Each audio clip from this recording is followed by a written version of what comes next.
नमस्कार दोस्तों, स्वागत है आपका डिजिटल तैयारी चैनल पे। मैं श्रेयांश कोठारी लेके आया हूं दोस्तों एक शानदार किताब आप लोगों के लिए। बहुत ही आराम से इसे देखेगा दोस्तों। ये किताब है रुकमनी पब्लिकेशन की और प्लेटफॉर्म की जो सीरीज हम लोग करवा रहे हैं दोस्तों, रीजनिंग के प्रीवियस ईयर पेपर, यानी कि आप देख सकते हैं पुराने वर्षों के सारे सॉल्व पेपर को अच्छे से एक साथ जोड़ते हुए कंपाइल करते हुए लेके आए हैं।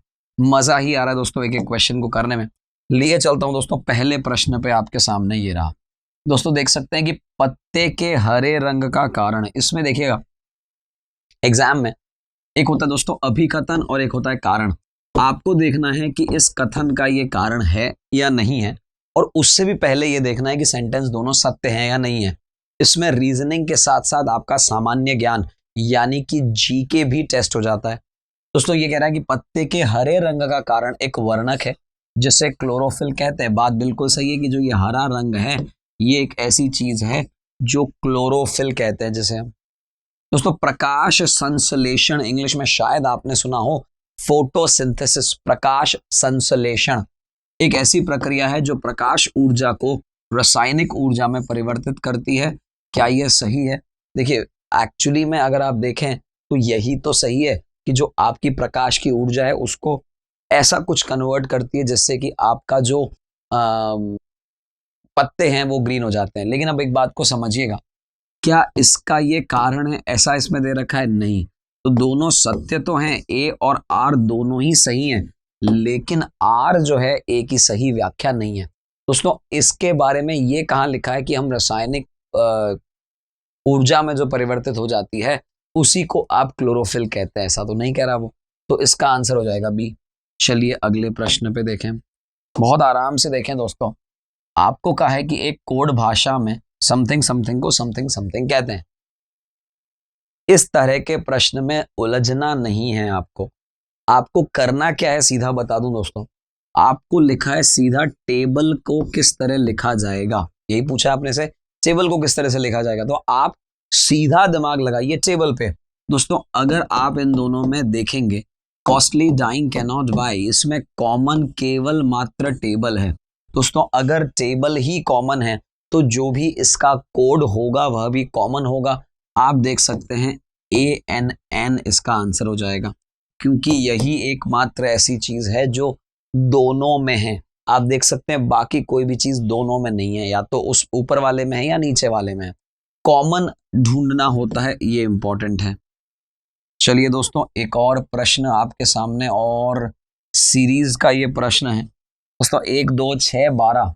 देखिए मुझे एक बात समझ आ रही है कि 6 दूनी 12 होता है, और 12 तिया 36 होता है, और 36 दूनी 72 होता है।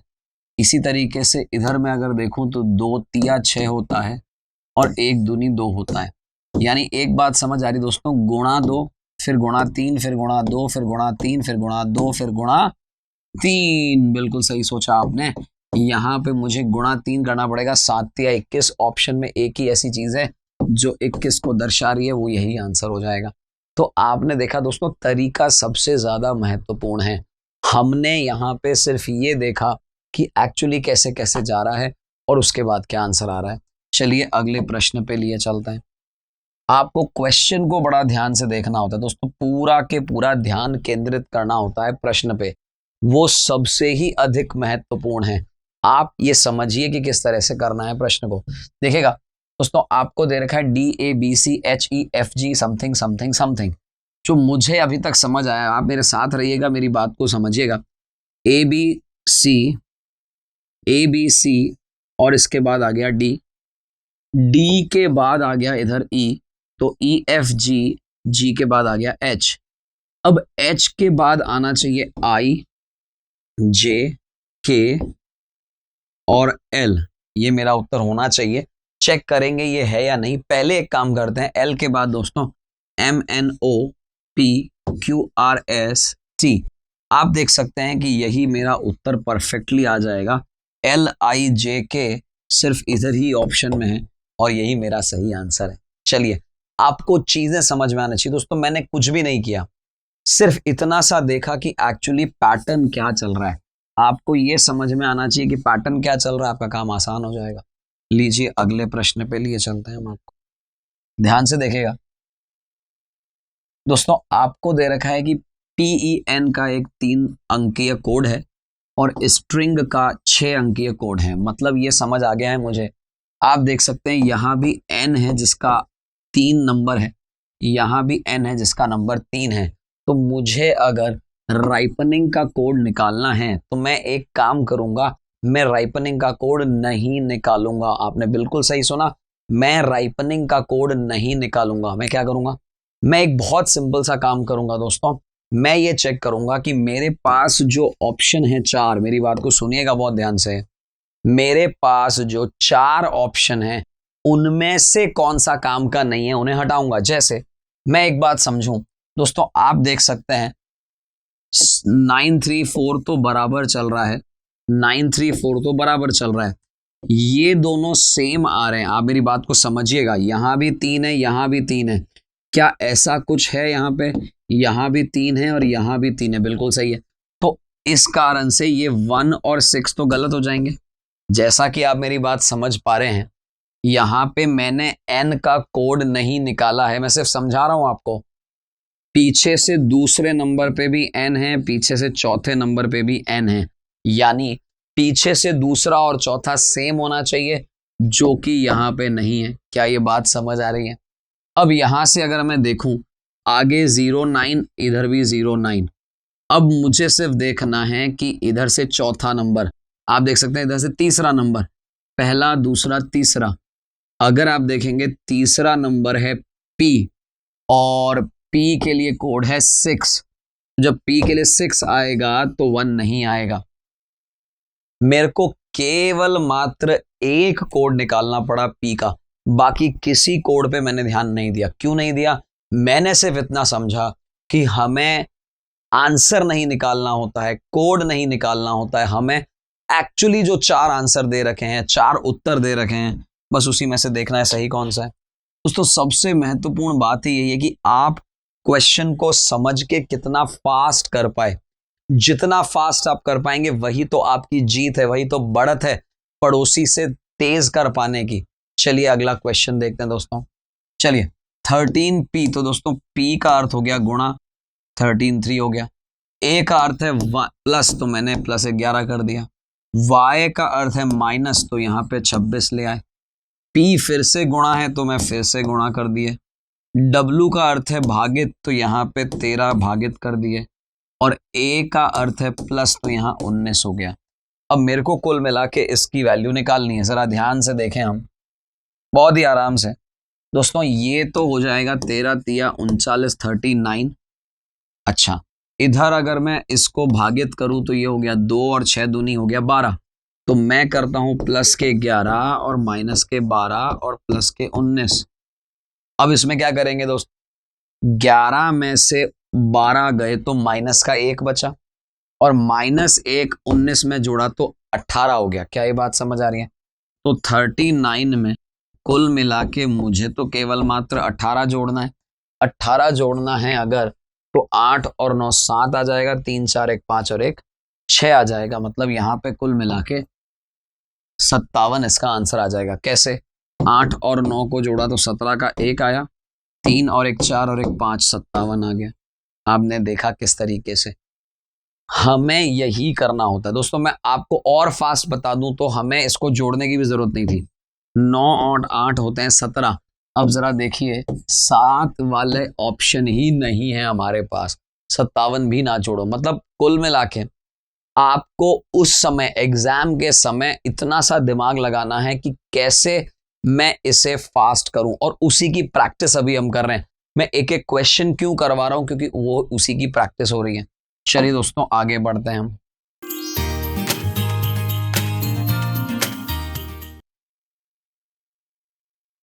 देखिएगा, हम कह रहे हैं कड़ी मेहनत का कोई विकल्प नहीं है।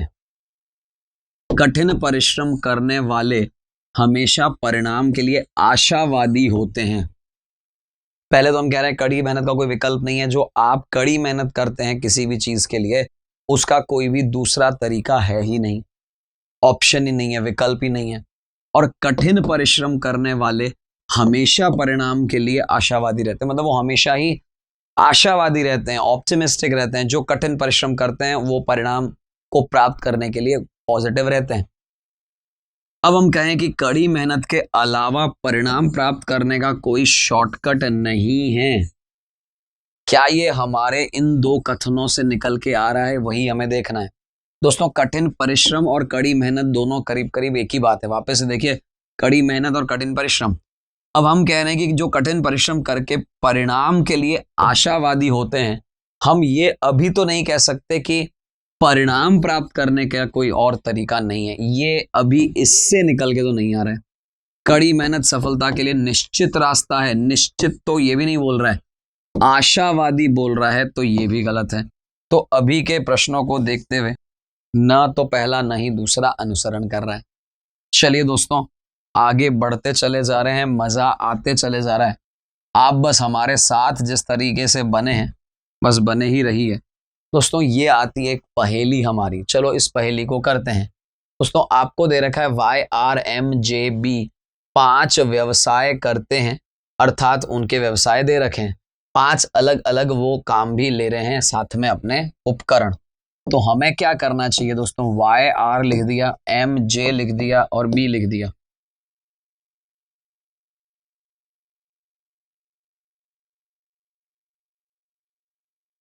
देखिएगा, हमें दे रखा है केवल एक उपकरण और एक ही पेशा है। M के पास एक कैलकुलेटर है, तो यहां पे मैं लगा देता हूं कैलकुलेटर, और वह न तो शिक्षक है न तकनीशियन है।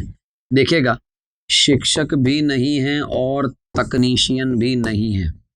आगे देखें, डिजाइनर के पास टैबलेट है। मुझे कॉपी में कहीं लिख देना चाहिए कि डिजाइनर और टैबलेट।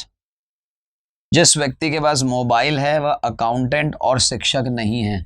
दूसरी बात लिखी है जो यहां लिख देता हूं, मोबाइल वाले के पास वो जो भी है न तो कंप्यूटर है और न ही शिक्षक है। वह सॉरी, कंप्यूटर तो कैसे होगा, मोबाइल है तो वह एक अकाउंटेंट। यहां हम लिखेंगे न तो वो अकाउंटेंट है और न ही वह एक शिक्षक है। चलिए आगे देखें हम। वाई इंजीनियर है, आपको दे रखा है साहब, वाई इंजीनियर है। न तो कंप्यूटर है ना मोबाइल है, इसके पास भी कंप्यूटर नहीं है, मोबाइल भी नहीं है। जे तकनीशियन है, जे तकनीशियन है, और बी शिक्षक नहीं है। दोस्तों, बी शिक्षक नहीं है, इससे ये मुझे पता चलता है कि शिक्षक तो यही होगा। क्यों दोस्तों? यहां शिक्षक नहीं आ सकता, यहां नहीं आ सकता, यहां भी मना है, यहां तकनीशियन है, तो ये शिक्षक है। तो आपको ये दे रखा है सारी चीजों में। अब आप एक बात समझ के देखें कि आप डिजाइनर और टैबलेट को कहाँ रख सकते हैं, जरा देखिएगा। यहाँ डिजाइनर नहीं आ सकता, यहाँ डिजाइनर नहीं आ सकता, यहाँ टैबलेट नहीं आ सकता। यही एकमात्र जगह है जहां हमने डिजाइनर को रखा है और इधर टैबलेट को रखा है। तो इधर इंजीनियर, डिजाइनर, तकनीशियन, शिक्षक चारों आ गए हैं। पांचवा बचता है दोस्तों अकाउंटेंट।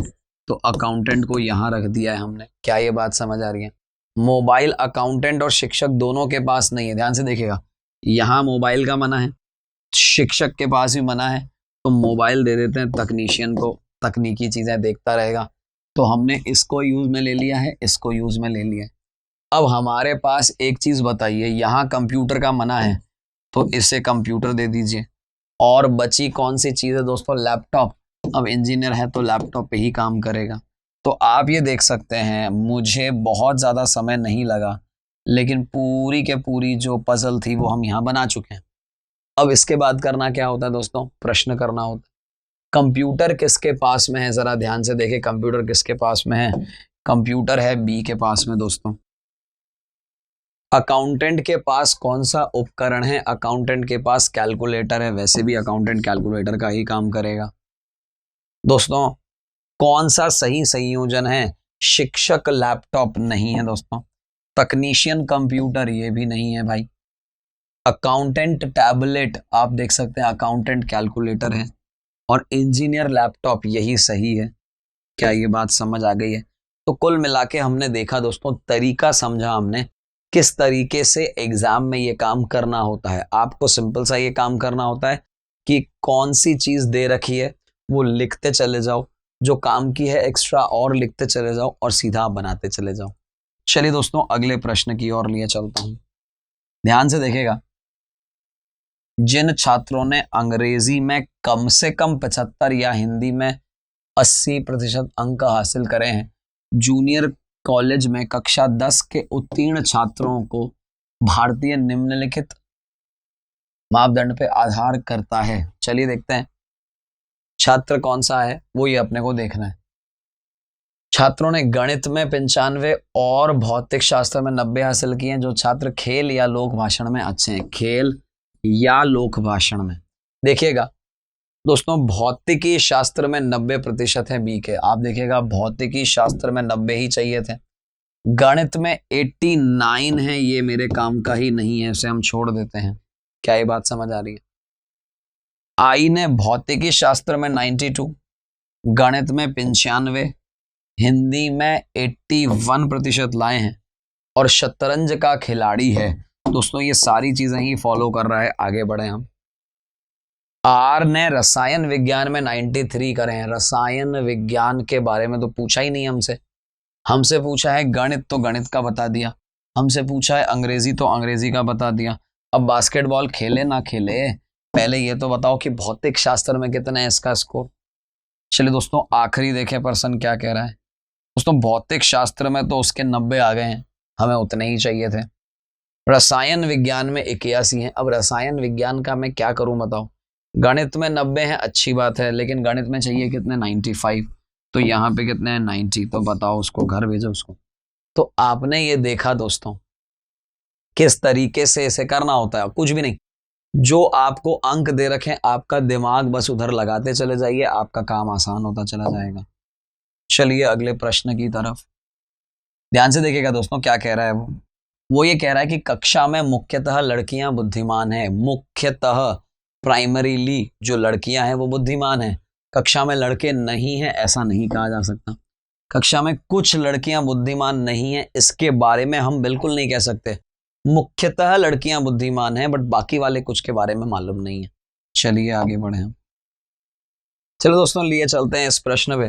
दोस्तों कहा है केवल पत्रिकाओं को पढ़ने वाले, केवल पत्रिकाएं दोस्तों आप ये देख सकते हैं, केवल पत्रिकाएं यानी मैगजीन पढ़ने वाले हैं केवल मात्र 150, और सभी तीनों को पढ़ने वाले, दोस्तों सभी तीनों को पढ़ने वाले केवल ये ऐसे लोग हैं जो सभी तीनों को पढ़ रहे हैं, क्योंकि यही एक ऐसा भाग है जो तीनों के अंदर आ रहा है, यानी कुल मिला के 450।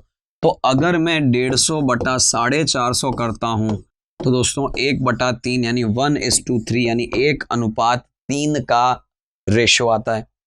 उपन्यासों को पसंद करने वालों और समाचार पत्रों को पसंद करने वालों के बीच का अंतर देखना है। पहले ये देखें दोस्तों कि उपन्यास जिसमें केवल नहीं लिखा हुआ है, यानी कुल मिला के मेरे पास 350 और 450 800 950 950 और 90 दोस्तों 1040 तो हो गए ये। अब बात करते हैं दोस्तों, ये तो उपन्यास के लोग थे। समाचार पत्रों को अगर मैं देखूं तो समाचार 450 और 150 600, 600 और 200 800। अगर मैं इसमें से 840 माइनस करता हूं, 0 0 और 10 में से 8 गए तो 2, तो मेरे पास कुल मिला के जो अंतर है वो 200 का आता है। चलिए आखिरी प्रश्न में भी कोई अनुपात जैसा नजर आता है, ध्यान से देखेंगे हम। पत्रिकाओं और उपन्यास दोनों को पढ़ने वाले, पहले ये देखिए आप कि पत्रिकाओं और उपन्यास दोनों को पढ़ने वाले, पत्रिकाओं और उपन्यास दोनों को पढ़ने वाले ये लोग हैं की तुलना केवल समाचार पत्र पढ़ने वाले, केवल समाचार पढ़ने वाले के बीच का क्या अनुपात रहेगा अभी देख लेते हैं दोस्तों। 450 और 90 अगर मैं कहूं तो होते हैं 540। अगर आपको ध्यान हो तो पीछे बचता है दोस्तों हमारे पास 200। इसको अगर मैं 0 से 0 कट कर देता हूं, इसको जब मैं डिवाइड करता हूं ये तो हो जाता है 10 और ये हो जाता है दोस्तों 27, 27 दूनी 54। कुल मिला के 27/10 मेरा अनुपात आ रहा है। क्या ये बात समझ आ रही है आपको? बाकी वाला कोई भी नहीं है। तो आपके लिए ये महत्वपूर्ण है कि आप क्या कर रहे हैं। बहुत ज्यादा इंपॉर्टेंट है। अगर उसने कहा है कि दोनों को पढ़ना, दोनों को पढ़ने वाले तो ये दोनों ही लोग हैं दोस्तों, केवल इन दोनों को पढ़ना अगर ऐसा होता तो शायद मैं 90 करता, 90/200 करता, शायद 9/20 भी आ जाता कई लोगों के, बट अभी सही आंसर 27/10 है। चलिए अगला क्वेश्चन आपके सामने है, ध्यान से देखेगा। इसको करने का तरीका समझाता हूं दोस्तों। आपको दे रखा है कैलेंडर और कैलेंडर का जो कोड दे रखा है दोस्तों AYJCLB। आप देख सकते हैं दोस्तों, ए के लिए यहां भी Y आया है और ए के लिए यहां भी Y आया है। ऐसा कैसे संभव है दोस्तों? अगर मैं दिमाग लगाता हूं तो मुझे यह समझ आता है कि YZAABCCDELMNBCD यानी कुल मिला के -2 अगर मैं करता हूं, सी में से 2 कम कर दो भाई, सी 3 पे है, ये 1 पे है, तो 3 में से 2 कम कर दो, 1 आ जाएगा। तो वैसा ही कुछ उत्तर मेरे स्टेबल का आएगा। अब मुझे क्या करना है दोस्तों, सिर्फ इतना देखना है, स्टेबल के लिए जो दे रखे हैं कोड, अभी एक सिंपल सी भाषा में अगर आपको कहूं तो आखिरी में है ई, तो ई से आएंगे सी, क्योंकि CDE ऐसा ही बैठेगा। आप देख सकते हैं PQR, तो CDE एकमात्र यही ऐसा है जिसमें अंत में सी है। बताइए क्या करना था आपको? क्या ये बहुत भारी प्रश्न है, टफ प्रश्न है, मुश्किल है? मुझे लगता नहीं है दोस्तों। लीजिए अगले प्रश्न की ओर लिए चलते हैं। ध्यान से देखेगा, आपको दे रखा है दोस्तों Z के लिए 26 और DO के लिए 19। जरा देखें D और O दोस्तों, D आता है आपका 4 पे, O आता है 15 पे, इन दोनों को जोड़ देता हूं तो हो जाता है मेरे पास 19। IT दोस्तों, T आता है 20 पे, I आता है 9 पे, 29 अगर मेरे पास उत्तर है तो वही मेरा उत्तर है। आगे बढ़ते हैं दोस्तों, ये हमारा आखिरी प्रश्न था इस पेपर का, और इसी तरीके से पेपर दर पेपर हम करते जा रहे हैं। हर प्रश्न पत्र को बहुत अच्छे से कंप्लीट सॉल्व करवा रहे हैं। बस आप इसी तरीके से बने रहिए हमारे साथ। आपका ही प्यारा चैनल है दोस्तों डिजिटल तैयारी। Thank you. Please like, share, subscribe digital तैयारी।